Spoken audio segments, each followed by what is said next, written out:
What is up, basketball fans, and welcome back to Zero Gravity, Apollo Media's NBA podcast, brought to you by Big City Wings, Houston's wing joint, Apollo's wing joint. Go check them out today if you're in the Houston area, and go check out Prize Picks. Download the app Prize Picks.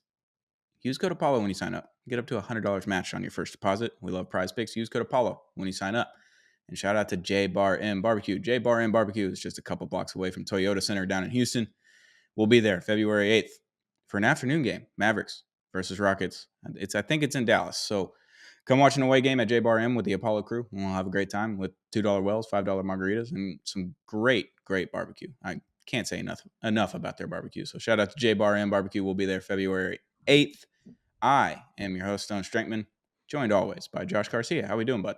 Ooh, full governments today on both ends. I have why not, right? I have a basketball team, and they're really good. I don't know what to do with myself, Stoney. This is feelings I haven't felt before. The Hawks win wasn't inspiring. No. R.I.P. Jalen Johnson. We'll get to him in a second. But damn it, we got a team out here in Houston. But surely there's something good going on in your life. Maybe Mississippi State basketball. Give me something. Yeah, I mean, we're hosting Alabama tonight at the Hump, 8 o'clock. A little nervous about it. We got throttled the last time, so not looking forward to that, but kind of looking forward to it at the same time. Just get a top 5 win at home. Not a big deal. Just be easy. Najee Marshall, he's back tonight against the Pelicans. We're recording this January 29th. It's Wednesday night before the League Pass slate really gets started. So Najee Marshall, he's back from injury, and that's what everyone wanted to hear. Sure. Demon home too, pussy. That's what I always say. Jesus, we're not even 2 minutes in. YouTube said, nope, no monetization for you, pal. But yeah, we'll get right into your Rockets, buddy. Just right into the Rockets. Thank you. Monday night. I don't know what I was doing. I was watching something, and just two hooligans. I was watching the Wizards and Mavericks. That's what I was doing. Just an awful game. Klay Thompson, just a heater in the first quarter, and then the rest of the time refused to give him the ball. Strange times, but incessant texts from you and Sheldon in the Zero Gravity group chat. Hey, Rockets game. It's a heater. And all y'all were doing was talking to each other. You weren't even telling me to turn the game on. It was just Rockets talk in the group chat where I was not participating for anything. It's like, guys, the Mavs and Wizards are on. Come on. Yeah. We're watching greatness over here.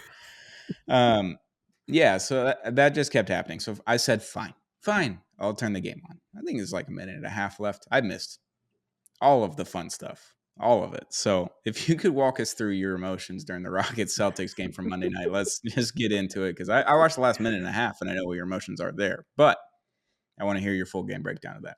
Oh, a full game breakdown. I could be here for or just a few minute breakdown. Like, just break down the game for me. Sure.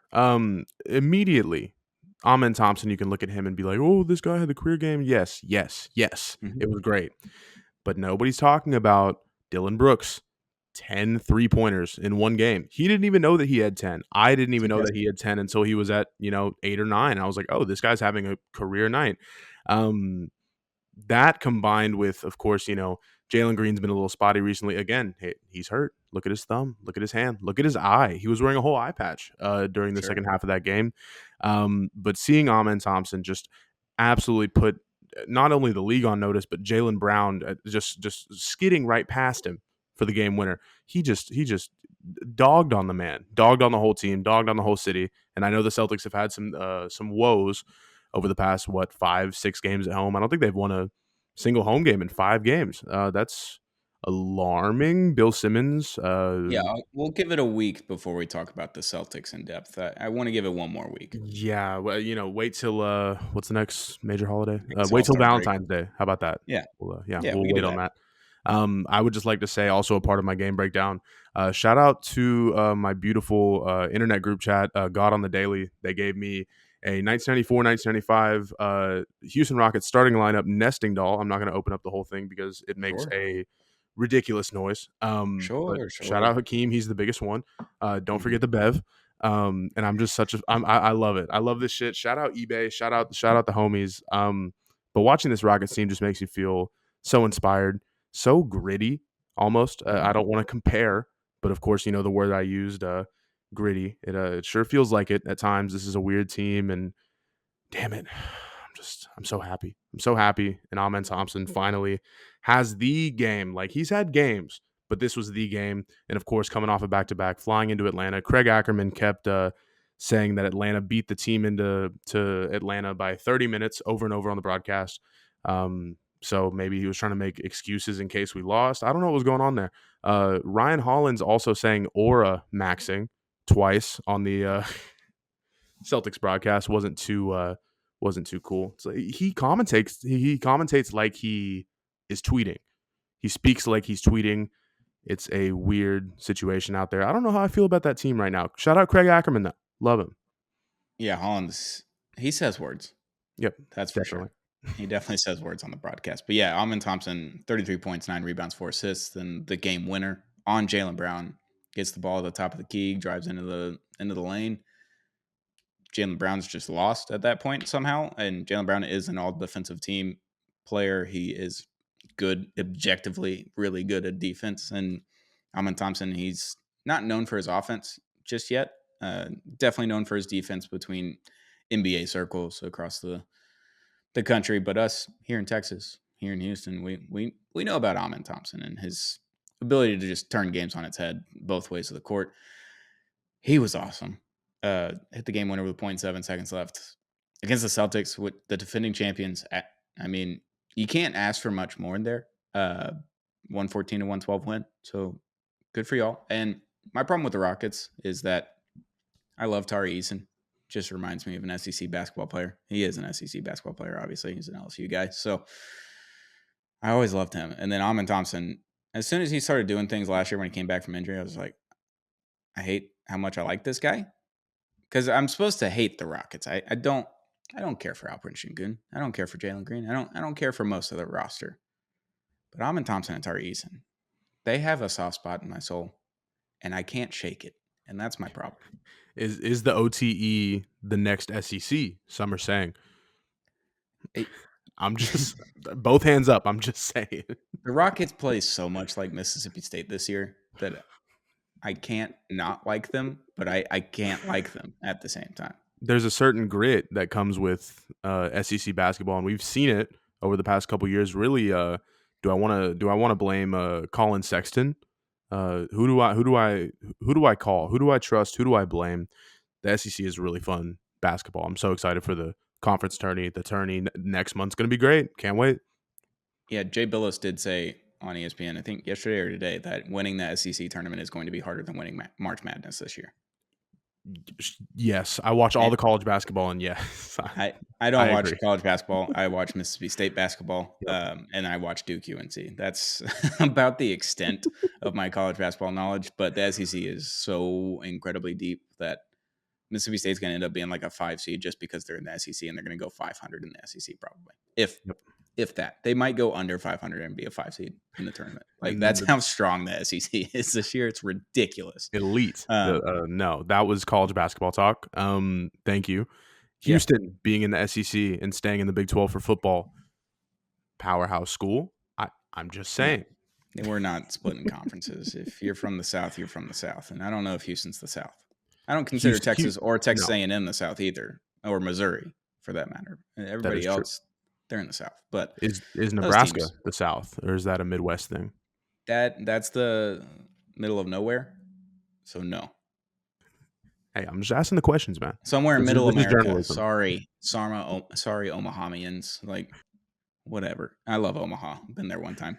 Like 20 hours maybe I was there. It was awesome. Went to the College World Series. It was great.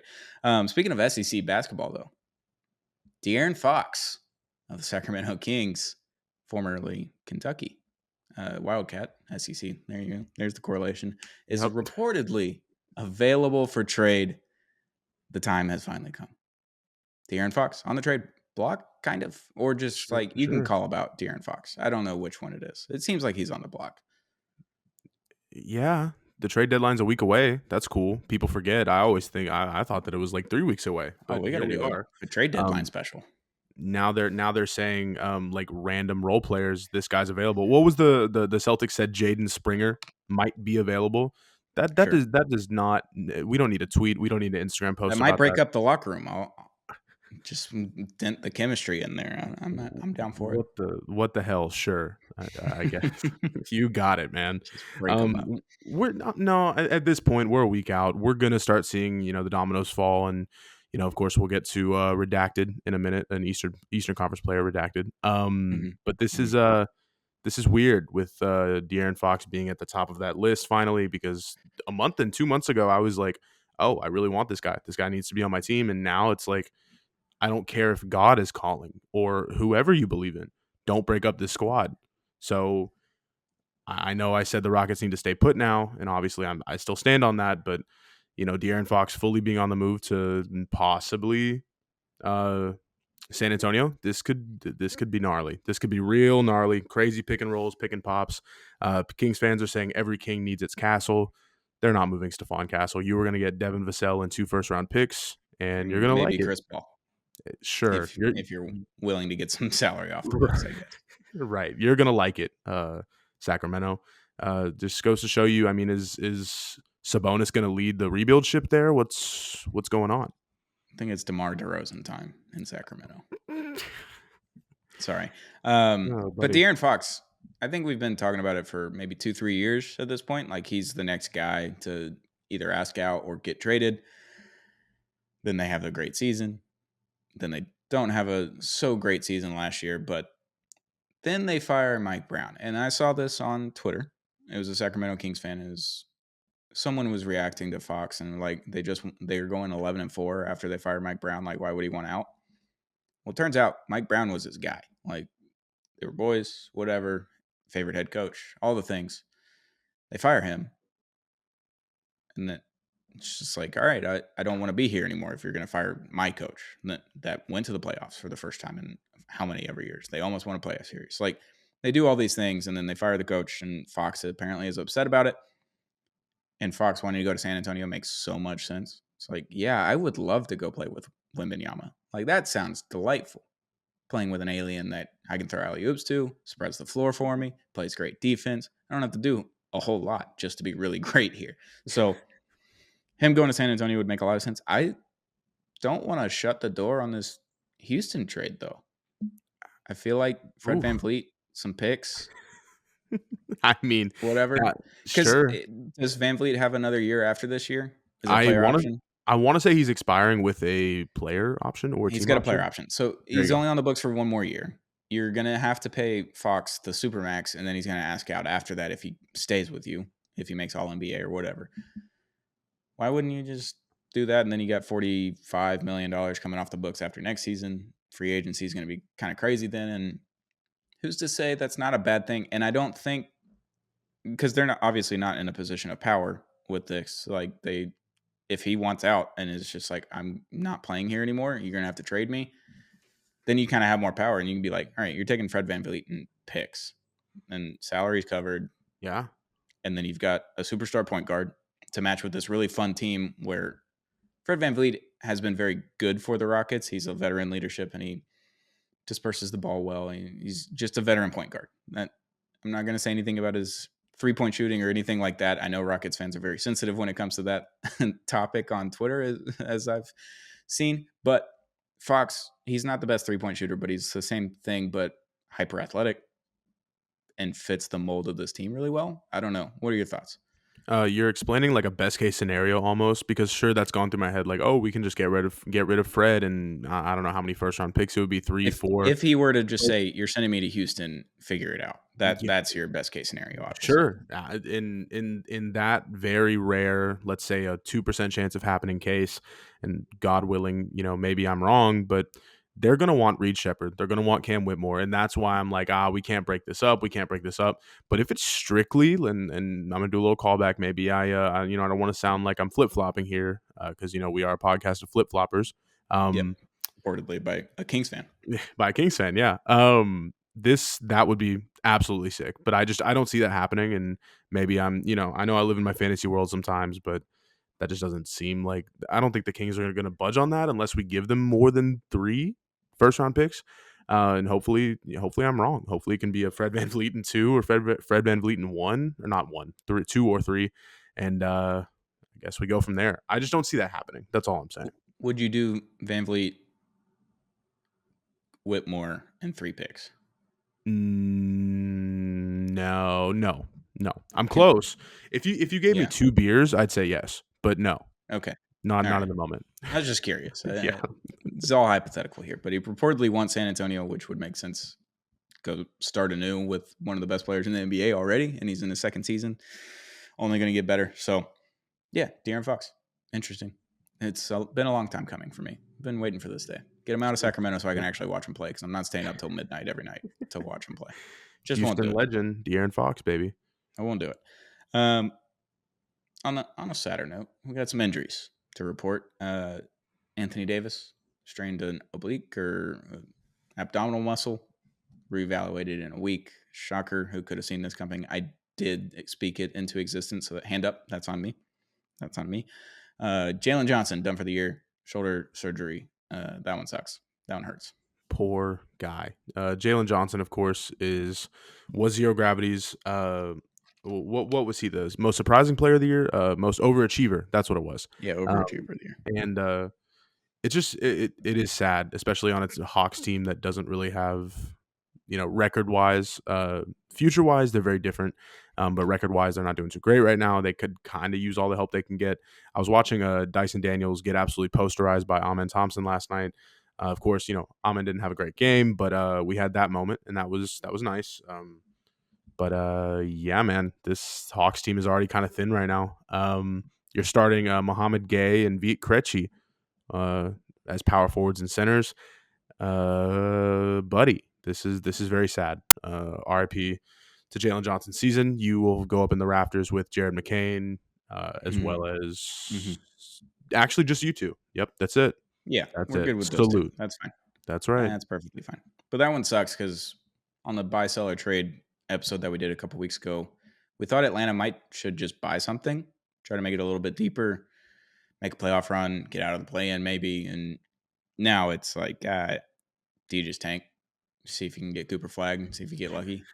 Year 7 of Trae Young tank experience. Yeah, they make the Eastern Conference Finals and then they can't. And then DeJounte Murray shows up and it's just a disaster for a few seasons. You trade him, you have a fun team, and then everybody's getting hurt. Trae Young can't do it by himself. No player can do it by himself. Just want to point that out. Every year since what? I don't know. I guess the 2011 Mavericks is as close as you're going to get to by himself, but Jason Terry plays out of his mind. Tyson Chandler's an all defensive player. So that's like the last team I can remember that's just like one dude. Maybe the Raptors, 19. Maybe. I mean, you just had to throw in the 2011 Mavs there. Well, of but course you did. When you think about it, those are the two that stick out because the Warriors are a super team with or without KD. LeBron. I don't know. I know that Bucks 3 season, all NBA players and all a defensive player of the year on your team. Yep. That counts. The more I think about it, that championship Bucks team was really deep, but obviously when you have a player with the caliber like how Giannis was, looking back on it, you can kind of have tunnel vision. So I rescind that take that I was about to say. But maybe Nikola Jokic this year. I don't know. I guess you can kind of count those Nuggets team. Like Aaron Gordon isn't a superstar. He's an all-star caliber player, but he's not a superstar. And I wouldn't even go that far. Wow. Like the last 2 years, he could have been selected for an all-star game. Sure. Just based on record and his stats and everything. I'm not in the mood to argue. Reserve. You got that. That's all reserve. You got it. I guess the Nuggets is the other one. So there's 3 out of the last 15 years. 4 if you count the Bucks too. Like that's 4 teams. There's 10, 11 other teams that are kind of super teams. So yep. Yeah. Can't do it by himself. And the single superstar team or the double superstar team, that leads to more parity. Of course, like you view those Bucks, Nuggets, Raptors years as one-time championships, and it was kind of anybody's league at that point, which is really, thank God. Obviously, great. Yeah. But of course, look back on 2019 and you remember all those Warriors injuries they had to deal with. What was it, Clay and KD in the same series? I think Draymond was dealing with shit too. And he didn't get suspended, did he? I'm trying to remember off the top of my head. No notes, no nothing, per usual. But I don't know, man. Going back to Trae Young, I've just been thinking about it as we've been talking. You got to feel in a way for the guy because this is year 7 going on year 8, correct? I think. And this guy's over almost halfway through his career, essentially, assuming, barring injury and stuff like that. And he's just played on a pretty consistently not great team. It's essentially the, I almost want to say Chicago Bulls of the South, dare I say. Of course, you can look at the anomaly years where you had the, playoff run and Eastern Conference Championship appearance. But man, you got to feel for the guy. Can he get a fade already? I'm tired of looking at his like spots. Just get a South Dallas shag or something to cover the because it grows. I don't know. He needs like an Edgar cut almost. You Like think? give me an Edgar Trae Yeah, Young that cut. that might work. Do you think it's kind of like Anthony Davis with the unibrow? It's like you could get someone to pluck that, like, and then he just turned it into his thing. He's the brow, whatever. Like, do you think Trey Young's just like lollipop on the floor of a barber shop? Like, that's my thing, boys. That's what we're rocking. Well, I don't think little kids who watch Atlanta Hawks games, which also, man, if you're growing up with this Hawks team, that must stink. Man, I don't know if they're thinking about, oh, he's the lollipop and the hairy lollipop. Yeah, That'd be a they terrible just thing. think 40-foot threes. Oh my God, there was, I think, 25 seconds left. I want to say it was in the third quarter, maybe the second. Trey Young goes up, kind of walks the dog a little bit, and there was 22 seconds on the shot clock. He picks the ball up off of the floor, and he takes like a maybe 36 footer with 22 seconds left in the shot clock, and just absolutely bricks the shit out of it. The LaMelo Ball effect. Trey Young with no help is going to be so silly. It's And gonna be gross. Clint Capella, salute, Rocket legend, rest up, heal up, come back and give the Hawks fans something. Muhammad Gay was kind of like running through the floor almost. It was so weird. Like he was doing coast to coast or attempting to do coast to coast things, and I saw a little bright spot there for the Atlanta Hawks, but it's That's about it. it's gnarly. It's gnarly out there. You got to feel for the squad over there. Yeah, it's tough. Like I had a buddy that in middle school that was a Hawks fan. He was from Atlanta or whatever, and you grew up with the Al Horford, Mike Bibby, Joe Johnson Hawks. Like that was a good time. Josh Smith, they had a great time. Kind of miss those jerseys though, by the way. Oh, definitely. Josh Childress, don't forget. Yeah, He was fun for like 4 years, then went Hawks legend. overseas. Yep. But yeah, I miss those jerseys. The white ones, the blue Yep, with piping, the red and accents. Ooh, yeah, those were kind of fire. I miss those. I agree with Sheldon though that these Hawks jerseys are better, but just make a throwback of one of those. Bring back those. That'd be good one time. Yep. Before we go, we'll get back into trade talk. Reluctantly, we don't want to do this, but we kind of have to. If we're going to be a true NBA podcaster, we got to talk about what everybody else is talking about, and it's Jimmy Butler again. We're back with Jimmy Butler talk. He's suspended indefinitely, lasting at least a minimum of 5 games, which they're just going to keep suspending him by different terms every single time. It's I'm so tired of talking about this. I don't want to do it, but apparently Minnesota's interested in reacquiring Jimmy Butler, by the way. And the Heat are not turned away by the Julius Randle package, which is the most Heat thing ever. Dion Waiters, just was that the last name was Johnson? Tyler Johnson. There it is. Best contract in NBA history. Hassan Whiteside. Like they're just enamored with these guys that are like not actually that good in the NBA. They're probably top 1%, top 0.1% of basketball players in the world, but they're just not good enough to win a lot of basketball games in the NBA. And Julius Randle might fall victim to that next time. I don't know. We'll see. They got it. Julius Randle for Jimmy Butler straight up swap would be absolutely hilarious. I did see a tweet. I think it was a 5 or a 16 trade that Click Productions did. I think it had a lot of crazy shit. It was De'Aaron Fox going to, I want to say, either Miami or so God knows where, and a bunch of other players. I think it was about a 25-player deal with like 3 or 4 draft picks involved, but there was no first-round picks.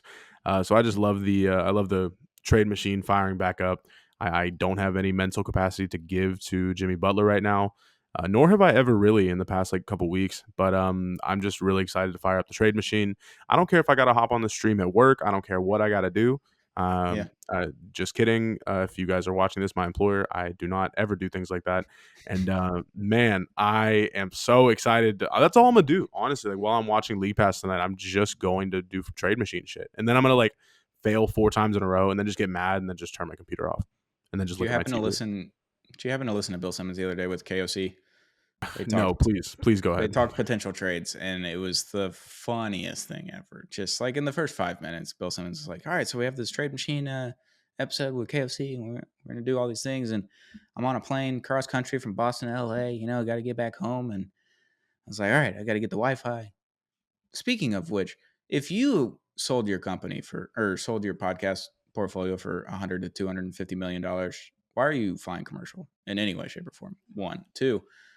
Well, you know, I had to get the Wi-Fi and then pull up the iPad, and then the Wi-Fi's not working the first hour of the flight. And I'm just sitting there like, how am I going to be ready for this episode? I'm like, well, if you got home, you could still do your prep work then. Yeah, Speaking because the podcast wasn't recorded until the next day, like mid-afternoon. He had plenty of time, but I had to get the Wi-Fi going, and it wasn't working for the first hour. And then all of a sudden, it turned on, and it was like, all right, we're good. And then I just grinded crazy Trade Machine for crazy 5 hours. crazy all-time visual. Bill Simmons getting the card out of his wallet, looking at his card, looking at his phone, putting all the info in And on then not whatever working. website. Yeah, he's slapping his phone like a I got, mad grandmother at a landline phone. I got to get the Trade Machine open, guys. ESPN. They fired me, but I made this baby. This is my baby. He did. Um, yeah, good for him. I haven't listened to Bill Simmons and Russillo yet. I'm very excited for those to return post football season. The Sunday Yep, night episodes with Russillo and Bill Simmons. It's when the best ball talk is had outside of this podcast. Obviously, love those guys together because that's right. That's right. I'm not gonna zig while they zag, Bill, but Jalen Johnson really stood out to me tonight, even though he got hurt. He has to get shoulder surgery for the rest of the season. That's the best is when Reiner is just like, I'm not going to zig while they zag, but then he just completely zigs. He Like, absolutely zigs every time. and then Bill just flip flopping takes every week. It's if you're not listening to Bill Simmons during the NBA season, I don't know what you're doing because the takes are incredible. He finds a way to talk about Come Drake on, May on an NBA podcast too. It's the best. He's the best at it. dude. I get it. I get why we're talking about Bill Simmons here, and he's great. But that's like saying, that's like comparing us, or being like, oh, I don't want to talk about this small business. Go buy from Amazon. Like they have enough, and they will be okay. But damn it, Bill Simmons is the best. I love being able to consume it whenever I can. The guy is just on fucking 10 all the time. So maybe we all have something to learn, and maybe just maybe it takes 30 to 40 years to be that good at your craft. And I don't know. I know he's been consistently good for going on 20, 25 years now, but this just feels different. He still has his fastball. He'll never lose it. Russillo is just an absolute sick man. And all we can do is just be grateful that we're witnessing it. Man, after the AFC Championship game, I know it's football talk and Bill Simmons talk that no one really cares about, but I want to get this out there because people need to know. Bill Simmons was talking about Josh Allen's like on the run throw at the end of the game to Dalton Kincaid before they turn the ball over and Chiefs can run out the clock. He's like, there's only like 2 quarterbacks in the league that could do that, that could make that throw. It's Josh Allen and Drake May. And I'm just like, how does he keep doing it? And House was like, what did you just say? I think I just like blacked out for a second. Like just utter disbelief from his best friend for 40, 50 years. Like Elite. impeccable podcaster, the best take maker of all time, and the trade machine goat, if you will. We love Bill Simmons over The here. 2013 draft clip, just I think Nerlens Noel gets drafted or Anthony Bennett. He goes, "Whoa!" He just screams Yeah. it top of his lungs. Sorry for the listeners, but man, that was elite, and we need him on more. At least give me an accessible draft show. I don't care if it's YouTube Live or whatever the situation is. Just I need to experience that feeling again ASAP. Yeah. And during the summer, we're going to start doing this. We're going to get on Playback TV and we're going to watch the drafts of Bill Simmons. Like all the drafts that he was on ESPN on the panel, we got to run those back. We got to just dive deep. And we'll be there for the full 4 hours or whatever, however long the first round takes. We got to get it all. The best one is when the Celtics had like the 14th pick or the 15th pick and they took James Young from Kentucky and he just goes, just smiling with the fist pump, like so excited on the They got panel, his and he's guy, supposed to be baby. the non-biased ESPN journalist, and he's sitting there just celebrating a terrible pick, just an awful pick. If Stephen A. Smith can do it with his Knicks, then who? All bets are off. Who cares? I will say that was 10 years prior to when that was actually popularized on ESPN. They're like, oh, fandom is what people actually come here for. We should do that. And then they just like, journalism, not for us. Knicks, Cowboys, Lakers, all the time. Sure. It's just so bad. It's so bad. But yeah, Jimmy Butler, you know. You got it, Jimmy. You got it. Please, I hope that big face money is good, because you're missing millions of dollars right now. Just lost it. Gone. Maven Beta. Yeah, I don't know. Whatever, dude. I'm tired of talking about Jimmy Butler. Just get it over with so we can talk about it one more time and then not speak about it for the rest of the season. I'll be really excited about that. Ecstatic, even. I'll do Bill Simmons' voice for the entire episode. It'll be great. Wow. Yeah, can't wait. But we'll be back Sunday with Sheldon, more than likely, and talk some more NBA, talk some more craziness, talk some more Rockets, obviously, because we can't get enough of them on this podcast, apparently. And by we, I mean you and Sheldon. So that's right. Majority rules, democracy, baby. Free country. But I'll do this podcast solo before I watch the Rockets win an NBA championship and do this podcast. I won't do it. Just won't. Sounds good to me, baby. All right. We'll be back very soon with another episode of Zero Gravity, Apollo Media's NBA podcast, brought to you by Big City Wings, Houston Swing Joint, Apollo's Wing Joint. Go check them out today. If you're in the Houston area, they've got 14 locations across the greater Houston area. So chances are, if you're in Houston, you're near Big City Wings. Shout out to Prize Picks, our daily fantasy app of choice. Download the app Prize Picks and use code Apollo when you sign up and get up to $100 matched on your first deposit. And shout out to J Bar M Barbecue. Again, February 8th, we'll be there for an afternoon game. Mavericks, Rockets, Texas. It's the Battle of Texas. We love it. So be at J Bar M, get those $2 wells, $5 margaritas, and obviously the jalapeno cheddar sausage. It's incredible. It's the best. It's the best I've ever had. And I'll say that again till the day I die. We love J Bar M over here. So February 8th, we will be there in person, the Apollo crew. We'll have cameras. We'll have all the things. So J Bar M Barbecue, thank you for sponsoring this episode, and thank you for listening and watching, and hit that subscribe button wherever you're watching or listening. This has been Zero Gravity, Apollo Media's NBA podcast.